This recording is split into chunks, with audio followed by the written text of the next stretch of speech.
चाहे मनुष्य कितना ही अभागा क्यों ना हो, यदि वह प्रातः काल 3 बजे से लेकर 6 बजे के मध्य ब्रह्म मुहूर्त में उठकर अपने कर्म आरंभ कर दे, तो वह जो भी इच्छा करता है वह निश्चित ही पूर्ण होती है।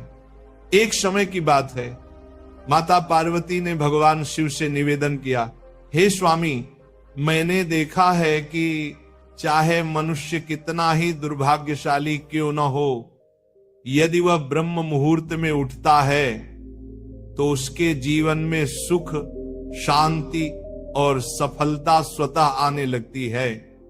ऐसा क्यों होता है? कृपया मुझे इस रहस्य का बोध कराइए। भगवान शिव ने प्रसन्न होकर कहा, हे देवी, तुम्हारा यह प्रश्न अत्यंत कल्याणकारी है।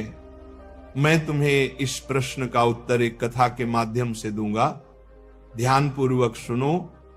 जो मनुष्य इस कथा को पूर्ण श्रद्धा से सुनता है वह कभी भी इस अमूल्य अवसर को अपने हाथ से नहीं जाने देता। ब्रह्म मुहूर्त का रहस्य जान लेने के पश्चात उसका संपूर्ण जीवन परिवर्तित हो जाता है।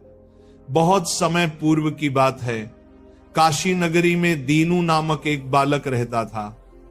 वह हृदय से अत्यंत अच्छा था, किंतु उसमें एक बुरी आदत थी। वह प्रातः काल बहुत देर से उठता था। घर के लोग उसे प्रतिदिन जगाने का प्रयत्न करते, परंतु वह प्रातः 9 बजे से पहले कभी नहीं उठता था। जब वह बालक था तब उसके परिवार वालों ने सोचा कि समय के साथ उसकी ये आदत सुधर जाएगी, परंतु जैसे जैसे वह बड़ा होता गया ये आलस्य और भी दृढ़ होता चला गया।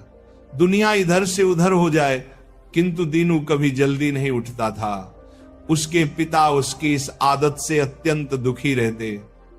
धीरे धीरे उस पर नकारात्मक शक्तियों का प्रभाव बढ़ गया। वह सबको पलटकर उत्तर देने लगा, मन सदैव उदास रहता और उसके स्वास्थ्य पर भी विपरीत असर पड़ने लगा। जब उसे ज्ञात हुआ कि उसके सभी मित्र जीवन में सफलता प्राप्त कर चुके हैं, तब वह और अधिक विषादग्रस्त हो गया। ईश्वर को कोसते हुए वह बार बार कहता, मेरी किस्मत ही खराब है, मुझे कुछ भी नहीं मिलता। परंतु उसके पिता यह भली भांति जानते थे कि उसकी असफलता का वास्तविक कारण उसका आलस्य और देर तक सोना है। एक दिन उसके पिता को एक महान सन्यासी के विषय में जानकारी मिली। उन्होंने निश्चय किया कि वे अपने पुत्र की समस्या लेकर उस सन्यासी के पास जाएंगे। वे उस सन्यासी से मिले, सब बात बताई। सन्यासी ने कहा, कल अपने पुत्र को मेरे आश्रम में ले आइए, मैं उसे एक उपाय बताऊंगा। पिता घर लौटे। उन्हें ज्ञात था कि यदि वे सीधे कहेंगे तो पुत्र तैयार नहीं होगा, अतः उन्होंने प्रेम पूर्वक कहा, बेटा, तेरे सभी मित्र सफलता प्राप्त कर चुके हैं, क्या तू सफल नहीं होना चाहता? लड़के ने उत्तर दिया, चाहता तो हूं पिताजी, पर जब भी उनसे रहस्य पूछता हूं वे कुछ नहीं बताते। पिता मुस्कुराए और बोले, मुझे उस रहस्य का ज्ञान हो गया है कि वे सब सफल क्यों हो रहे। लड़का उत्साहित होकर बोला, कृपया बताइए पिताजी। पिता ने कहा, कल प्रातः एक सन्यासी के आश्रम में जाना होगा।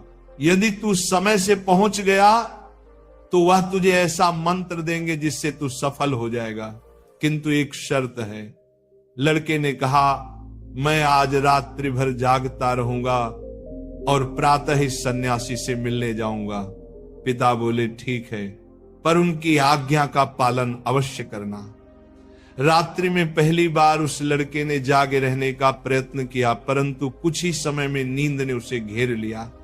प्रातः जब उसकी आंख खुली तो समय बीत चुका था, सन्यासी से मिलने का अवसर निकल गया था। पिता ने कहा, बेटा, जिसने अपने जीवन का प्रारंभ ही आलस्य से किया वह सफलता कैसे पाएगा? जाओ फिर सो जाओ। यह सुनकर दीनू अत्यंत व्यथित हो गया। उसने मन ही मन संकल्प लिया कि वह अगले दिन अवश्य समय पर पहुंचेगा। उसने अपने पैर में हल्का सा घाव कर लिया ताकि दर्द के कारण उसे नींद ना आए। ये उसके जीवन का पहला अवसर था जब उसने प्रातः काल का उदय देखा। वह तत्काल तैयार होकर सन्यासी के आश्रम पहुंचा। वहां उसने देखा कि सन्यासी और उनके शिष्य ध्यान में लीन हैं। ध्यान समाप्त होने के बाद वह सन्यासी के चरणों में गिर पड़ा और बोला, गुरुदेव कृपा कर मुझे ऐसा मंत्र बताइए जिससे मैं भी अपने मित्रों की भांति सफल हो सकूं। सन्यासी मुस्कुराए और बोले, अच्छा तो तुम वही बालक हो जिसके पिता मुझसे मिलने आए थे। मैं तुझे वह मंत्र अवश्य दूंगा, परंतु एक शर्त पर। लड़का चिंतित हो उठा, कौन सी शर्त गुरुदेव? सन्यासी बोले, तुझे अगले 21 दिनों तक मेरी आज्ञा का पालन करना होगा, तब मैं तुझे वह दिव्य मंत्र दूंगा। यदि बीच में तेरा संकल्प टूटा तो उस मंत्र का कोई प्रभाव नहीं रहेगा। लड़के ने दृढ़ निश्चय के साथ कहा, गुरुदेव मैं आपकी सभी आज्ञाएं स्वीकार करता हूं, अगले 21 दिनों तक मैं आपका दास बनकर रहूंगा। सन्यासी बोले, अच्छा कल से तेरा कार्य प्रारंभ होगा, तू यहीं आश्रम में रहेगा, ब्रह्म मुहूर्त में उठेगा, ध्यान करेगा और अन्य कार्यों में सहयोग करेगा। संकल्प दृढ़ रखना। पहले कुछ दिन सब ठीक रहा, पर 8वें दिन उसका संकल्प टूट गया। वह फिर देर तक सोया रह गया। प्रातः जब उठा तो अत्यंत पछताया और रोते हुए सन्यासी के चरणों में गिर पड़ा, गुरुदेव मुझसे बड़ी भूल हो गई, अब मैं कभी सफल नहीं हो पाऊंगा। सन्यासी ने स्नेहपूर्वक कहा, नहीं पुत्र, फिर से आरंभ कर, असफलता ही सफलता की जननी है। अब दृढ़ संकल्प के साथ आगे बढ़। लड़के ने पूछा, गुरुदेव ब्रह्म मुहूर्त में उठना इतना आवश्यक क्यों है? यहां सब लोग इतनी जल्दी क्यों उठते हैं? तब सन्यासी ने उसे गूढ़ ज्ञान दिया। रात्रि को 4 प्रहरों में विभाजित किया गया है। पहला, रुद्रकाल संध्या 6 बजे से 9 बजे तक। दूसरा, राक्षस काल रात्रि 9 बजे से 12 बजे तक। तीसरा, गंधर्व काल रात्रि 12 बजे से 3 बजे तक। और अंतिम, मनोहर काल, जिसे ब्रह्म मुहूर्त या अमृत बेला कहा जाता है, प्रातः 3 बजे से 6 बजे तक। यह समय होता है जब नकारात्मक शक्तियां निष्क्रिय होती हैं और देविक शक्तियां सक्रिय हो जाती हैं। ब्रह्म मुहूर्त अर्थात देवताओं का काल। इस समय देवता पृथ्वी पर विचरण करते हैं और जो मनुष्य जागृत रहता है उस पर उनकी कृपा होती है। इस समय मनुष्य का मस्तिष्क शुद्ध और शांत होता है, विचार रहित होता है। यदि समय अध्ययन किया जाए तो ज्ञान दीर्घ काल तक स्मरण रहता है।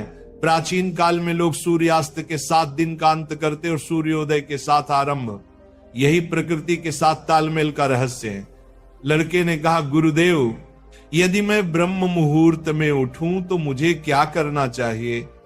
सन्यासी बोले, प्रातः उठते ही सबसे पहले धरती माता को प्रणाम करो, फिर अपनी दोनों हथेलियों को देखो और ईश्वर को धन्यवाद दो कि उन्होंने तुम्हें एक और शुभ प्रभात देखने का अवसर दिया। उसके पश्चात स्नान करो, जिससे शरीर ही नहीं मन भी शुद्ध होता है। फिर ध्यान आरंभ करो। ब्रह्म मुहूर्त में ध्यान का काल अत्यंत शुभ माना गया है।